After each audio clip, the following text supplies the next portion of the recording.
Hello student, welcome to medical Vidyarthi online education. तो पिछले lecture में हमने कवर किया साइटोप्लाज्म एंड राइबोसोम के बारे में। अब हम देखेंगे अगला टॉपिक क्या है हमारा। अगला टॉपिक हमारा आता है endoplasmic reticulum.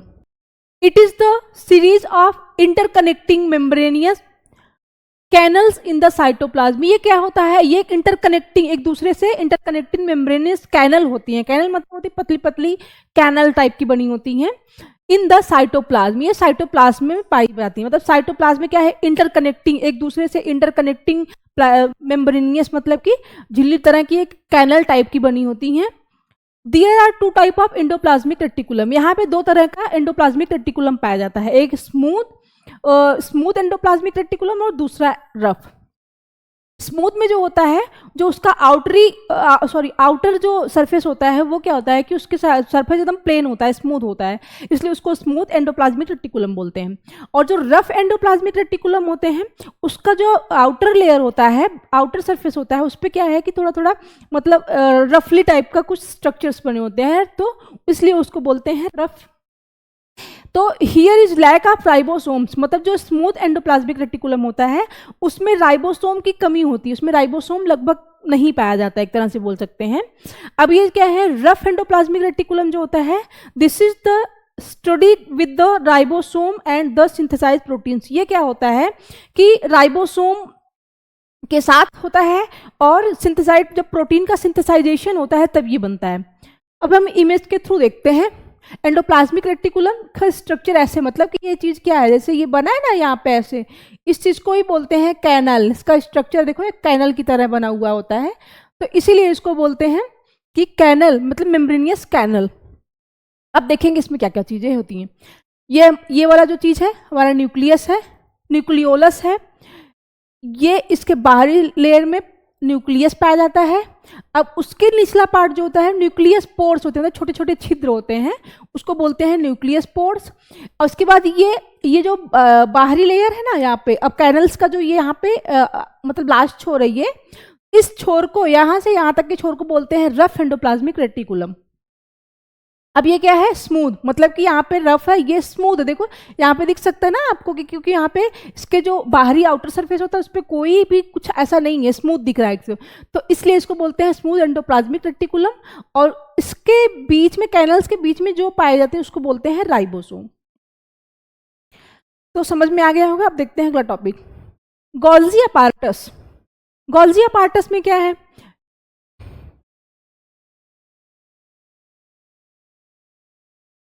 It consists of stack of closely folded and flattened membranous sac. Sac means होता है,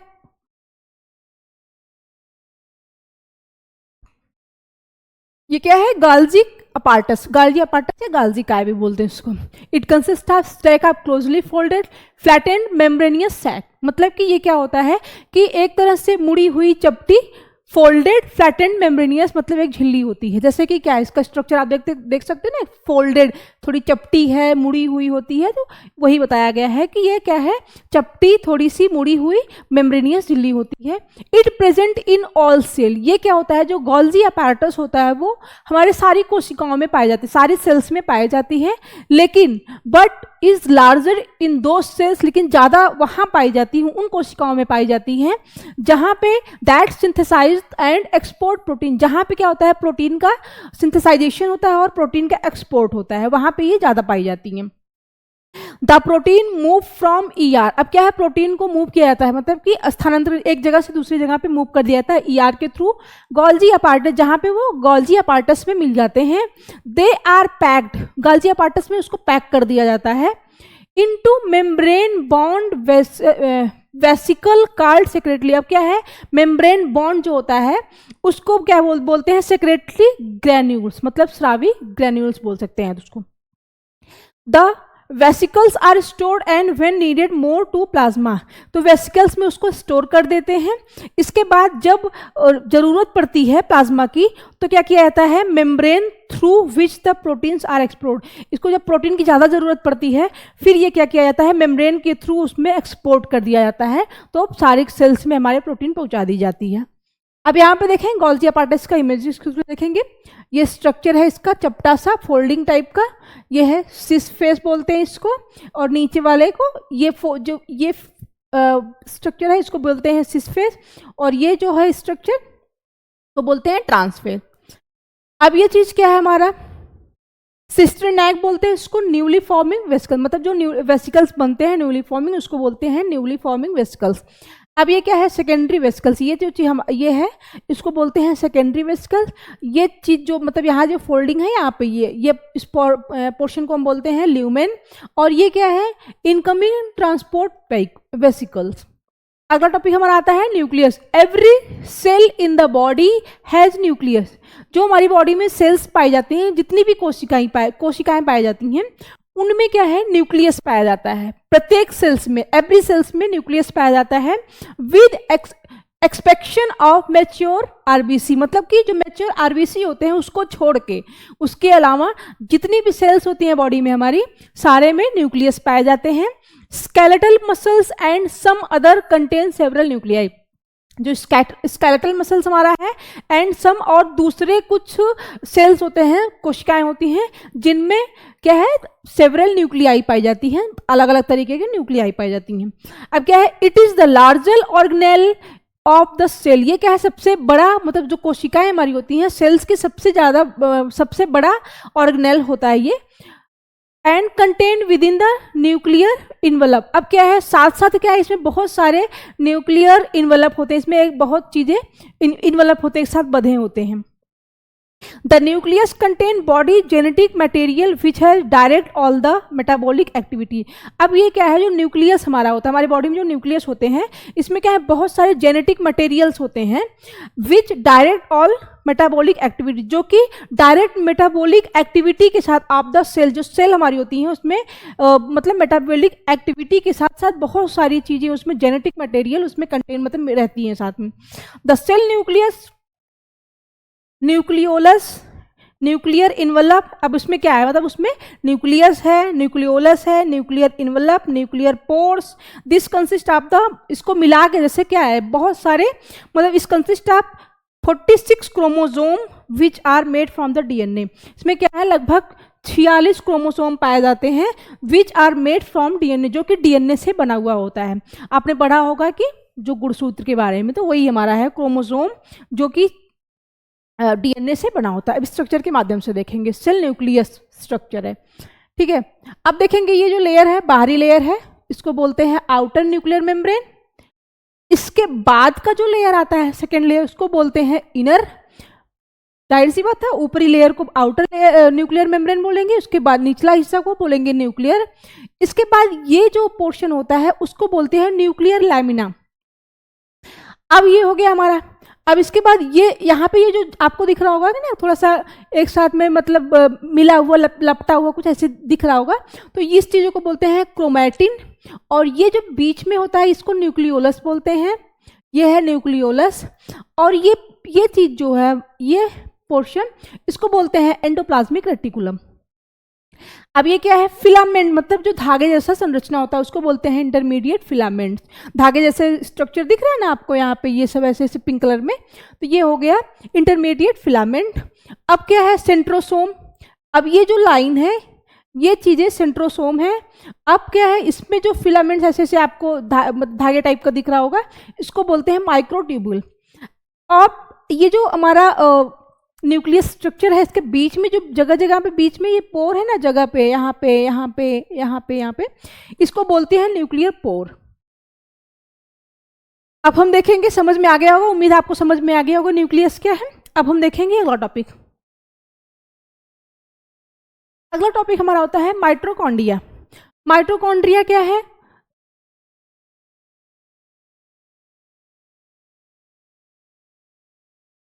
this is also called power house of cell. इसको क्या कहते हैं, जो हमारी कोशिकाएं होती हैं कोशिकाओं का पावर हाउस कहते हैं। मतलब कि यहाँ पे जो जितना भी एनर्जी होता है वो यहाँ पे स्टोर होता है, इसलिए इसको कहते हैं पावर हाउस ऑफ सेल्स बोलते हैं इसको।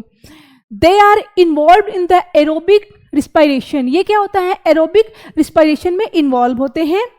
The process by which chemical energy is made available in the cells. अब क्या है, केमिकल एनर्जी प्रोसेस होता है, इसके द्वारा ये सेल्स में क्या होते हैं, बनते हैं और अवेलेबल रहते हैं, प्रेजेंट रहते हैं। This energy is the form of ATP, ये जिसमें ये जो पावर हाउस आप बोला जा रहा है इसको सेल्स कोशिकाओं का, ये एनर्जी इसमें किस रूप में, एटीपी के रूप में इसमें स्टोर रहती है माइटोकॉन्ड्रिया में। Which release energy when cell break it down. अब क्या है, ये एनर्जी तब रिलीज करते हैं जब कोई कोशिकाएं हमारी बॉडी में ब्रेक डाउन होने लगती हैं, तब ये क्या करते हैं, एटीपी में जो एटीपी के रूप में जो भी हमारी एनर्जी स्टोर रहती है तब इसको ये रिलीज करते हैं, निकालते हैं। The mitochondrion is double membrane rod shape structure. अब क्या है, जो यहाँ पे देख सकते हैं ना, डबल मेम्ब्रेन रॉड टाइप का एक स्ट्रक्चर होता है इसका, तो वही बताया गया है कि माइटोकॉन्ड्रिया इज डबल मेम्ब्रेन, मतलब उसमें जो डबल मेम्ब्रेन होते हैं, डबल दो तरह की झिल्ली होती हैं, रॉड शेप स्ट्रक्चर, रॉड जैसा स्ट्रक्चर होता है, and found in both plant and animal. और क्या है, ये जो माइटोकॉन्ड्रिया होता है वो प्लांट में भी पाया जाता है और एनिमल में भी पाया जाता है, क्योंकि एनर्जी कहाँ से आ रही है, जो हम बात कर रहे हैं, बोल रहे हैं, तो ये क्या होता है कि हमारी बॉडी में जो माइटोकॉन्ड्रिया होता है वहाँ पे सारी एनर्जी स्टोर रहती है। अब ये रिलीज कब होती हैं, जब बॉडी में एटीपी के रूप में वो स्टोर रहती है, जब बॉडी में सेल्स ब्रेक डाउन होते हैं तब ये एनर्जी जो है रिलीज करते हैं। It's size range from 0.5 to 1, मतलब कि इसका जो साइज रेंज होता है माइटोकॉन्ड्रिया का वो जो है 0.5 से 1 माइक्रोमीटर इन डायामीटर में होता है इसका size. The structure comprise an outer membrane and inner membrane. अब क्या जो स्ट्रक्चर है, जो आउटर मेम्ब्रेन और इनर मेम्ब्रेन अंदर का जो हिस्सा होता है, and gel like material called matrix. अब क्या इसके बीच में ना जो जेल की तरह थोड़ा सा ये है ना, अब ये हमारा दिख रहा है माइटोकॉन्ड्रिया में, तो ये जो जेली टाइप का जेल लाइक स्ट्रक्चर्स होते हैं उसको बोलते हैं मैट्रिक्स।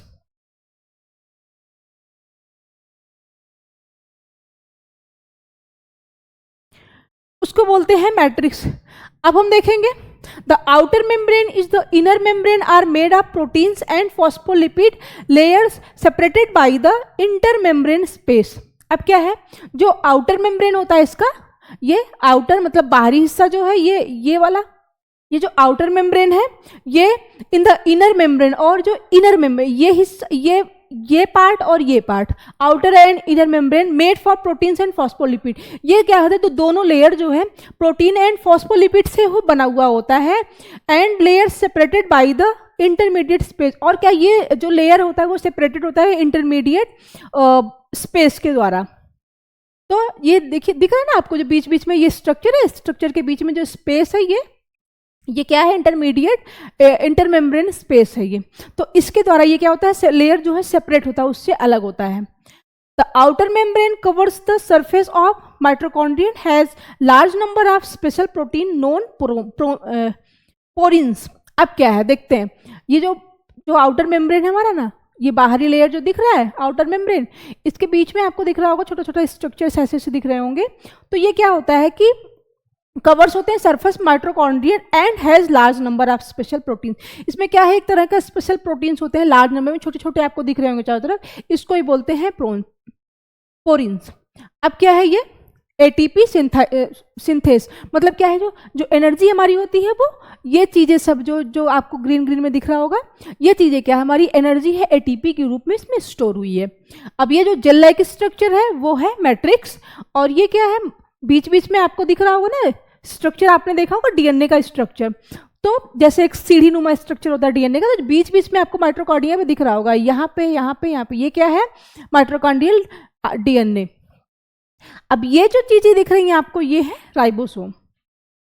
उम्मीद है आपको समझ में आ गया होगा कि सेल्स का ऑर्गेनाइजेशन क्या है, सेलुलर ऑर्गेनाइजेशन क्या है। अब मिलते हैं अगले लेक्चर में एक नए टॉपिक के साथ, तब तक के लिए थैंक यू सो मच। अब हम जानेंगे डेस्मोसोम क्या होता है। Macula adhering are commonly known as desmosome. मतलब मैकुला अधेरिंग मतलब क्या होता है, मैकुला जो चिपकने वाला सब्सटेंस होता है जिसको हम बोलते हैं desmosome. Macula adhering are commonly known as, macula adhering को हम कॉमनली क्या है, डेस्मोसोम के नाम से जानते हैं। ये क्या है, स्पॉट वेल्ड लाइक जंक्शंस होते हैं, मतलब कि जो जंक्शंस होते हैं वो स्पॉट वेल्ड लाइक होते हैं, दिखते हैं ऐसे।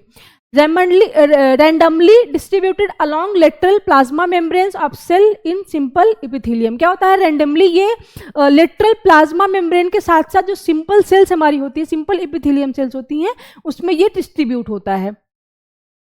It stratified epithelium is distributed through out the plasma membrane. अब क्या है इन स्ट्राटिफाइड में क्या होता है, जो हमारा इपिथेलियम होता है it is the distributed, epithelium और प्लाज्मा मेम्ब्रेन क्या होता है उसमें ये डिस्ट्रीब्यूट होते हैं, उसमें ये वितरित होते हैं, मतलब बोलते एक तरह से बोल सकते हैं फैलते हैं।